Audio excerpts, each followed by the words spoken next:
नमस्कार दोस्तों, मेरा नाम हिमांशु है और आप सभी का मेरे YouTube चैनल पर स्वागत है। आज मैं आपको एक ऐसी सच्ची घटना सुनाने जा रहा हूं जिसे सुनकर आपके रोंगटे खड़े हो जाएंगे।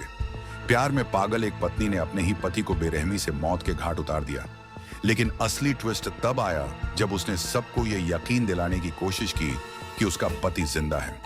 कैसे उसने सोशल मीडिया का इस्तेमाल किया, कैसे पुलिस ने उसकी साजिश का पर्दाफाश किया, ये कहानी आपको अंत तक बांधे रखेगी, तो इसे पूरा देखना मत भूलना। मेरठ का खौफनाक कत्ल। जब पत्नी ने अपने ही पति को टुकड़ों में बांट दिया। मेरठ का ब्रह्मपुरी इलाका उस दिन दहल गया जब पुलिस ने एक ऐसे अपराध का पर्दाफाश किया जिसे सुनकर हर किसी के रोंगटे खड़े हो गए। ये कहानी प्रेम, धोखा और बेरहमी से अंजाम दी गई एक साजिश की है, जिसमें एक पत्नी ने अपने प्रेमी के साथ मिलकर अपने ही पति को मौत के घाट उतार दिया, वो भी इतनी बर्बरता से कि उसका शव पहचानना तक मुश्किल हो गया। सौरभ कुमार राजपूत एक मर्चेंट नेवी अधिकारी था जो लंदन में काम करता था। देखने में स्मार्ट, पढ़ा लिखा और अच्छा कमाने वाला इंसान, जिसकी जिंदगी बाहर से परफेक्ट लगती थी, लेकिन उसकी जिंदगी में एक ऐसा तूफान आने वाला था जिसके बारे में उसने कभी सोचा भी नहीं था। उसकी पत्नी मुस्कान, जो बाहर से एक संस्कारी और प्यारी महिला लगती थी, अंदर से किसी वहशी दरिंदे से कम नहीं थी। उसकी जिंदगी में साहिल नाम का एक शख्स था जो उसका प्रेमी था और जिसके लिए उसने अपने ही पति का कत्ल करने की ठान ली थी। सौरभ जब भी अपनी नौकरी के सिलसिले में विदेश जाता, मुस्कान और साहिल का रिश्ता और मजबूत होता जाता। धीरे धीरे सौरभ इस अफेयर को लेकर शक करने लगा था। उसे अपनी पत्नी की हरकतों में अजीब सा बदलाव महसूस हो रहा था। वो कई बार मुस्कान से पूछता कि क्या वो किसी और को चाहती है, लेकिन मुस्कान हर बार मुस्कान के साथ जवाब देती, तुम पागल हो गए हो, ऐसा कुछ नहीं है। मगर अंदर ही अंदर वो अपने पति के लिए मौत का जाल बुन रही थी। 4 मार्च की रात मुस्कान ने अपनी जिंदगी का सबसे बड़ा कदम उठाया। उसने सौरभ के खाने में नींद की गोलियां मिला दी। जैसे ही सौरभ बेहोश हुआ, मुस्कान ने साहिल को घर बुला लिया। दोनों के चेहरे पर शिकारी की तरह की हैवानियत थी। साहिल ने पहले सौरभ का गला घोंटने की कोशिश की, लेकिन जब उसने तड़पना शुरू किया तो उसने चाकू उठाया और एक के बाद एक वार करने शुरू कर दिए। खून पूरे कमरे में फैल चुका था, लेकिन दोनों के चेहरे पर जरा भी शिकन नहीं थी। हत्या के बाद इन दोनों को लाश को ठिकाने लगाने की चिंता थी। अगर लाश बरामद हो जाती तो पुलिस को उनके पास आने में ज्यादा वक्त नहीं लगता। इसलिए उन्होंने सौरभ की लाश के 4 टुकड़े कर दिए। बाथरूम में रखा प्लास्टिक का ड्रम निकाला, उसमें शव के टुकड़े डाले और ऊपर से सीमेंट भर दिया ताकि किसी को बदबू तक ना आए। ये सब करते वक्त मुस्कान और साहिल के चेहरे पर डर नहीं, बल्कि एक अजीब सी खुशी थी। उन्होंने सोचा कि अब वो हमेशा के लिए आजाद हो गए। सुकून था। कमरे में खून के छींटे, दीवारों पर चिपकी लाल छींटें, बाथरूम में पड़ा शव का कटा हुआ हिस्सा, सब कुछ भयानक था, लेकिन दोनों के दिल में कोई अफसोस नहीं था। मुस्कान ने गहरी सांस ली। साहिल ने उसके कंधे पर हाथ रखा और दोनों ने एक दूसरे की आंखों में देखकर मुस्कुरा दिया।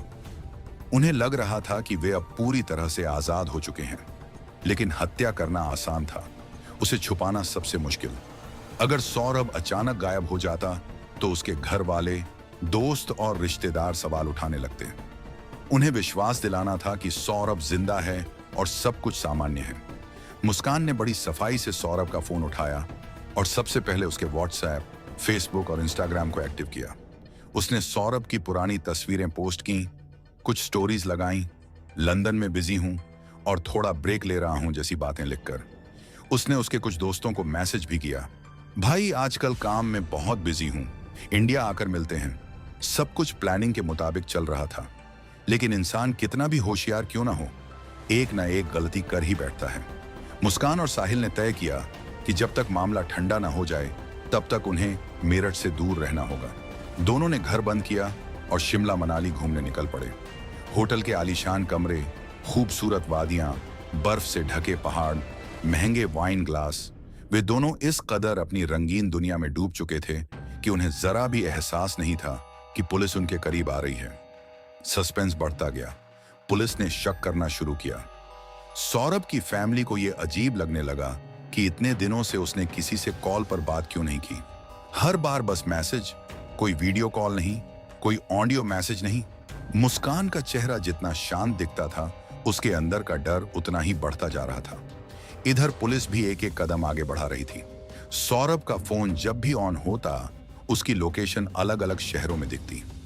एक दिन दिल्ली, एक दिन शिमला, एक दिन चंडीगढ़। अगर सौरभ लंदन में था तो उसका फोन इंडिया में इतना मूव क्यों कर रहा था? पुलिस ने मुस्कान और साहिल की कॉल डिटेल्स निकाली। सौरभ के गायब होने के बाद भी मुस्कान और साहिल के बीच दर्जनों बार लंबी बातचीत हो रही थी।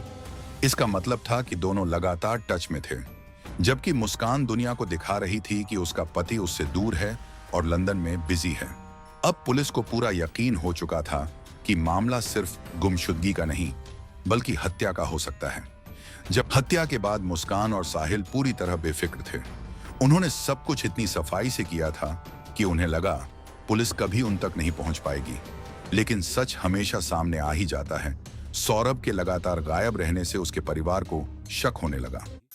मुस्कान ने सोशल मीडिया और मैसेज के जरिए यह दिखाने की पूरी कोशिश की कि सौरभ लंदन में है, लेकिन एक छोटी सी गलती ने पूरी साजिश का पर्दाफाश कर दिया। सौरभ के परिवार को यह अजीब लगने लगा कि वह किसी से कॉल पर बात क्यों नहीं कर रहा। हत्या के कुछ दिनों बाद ही मुस्कान का डर बढ़ने लगा। हर दरवाजे की आहट पर उसका दिल तेज धड़कने लगता।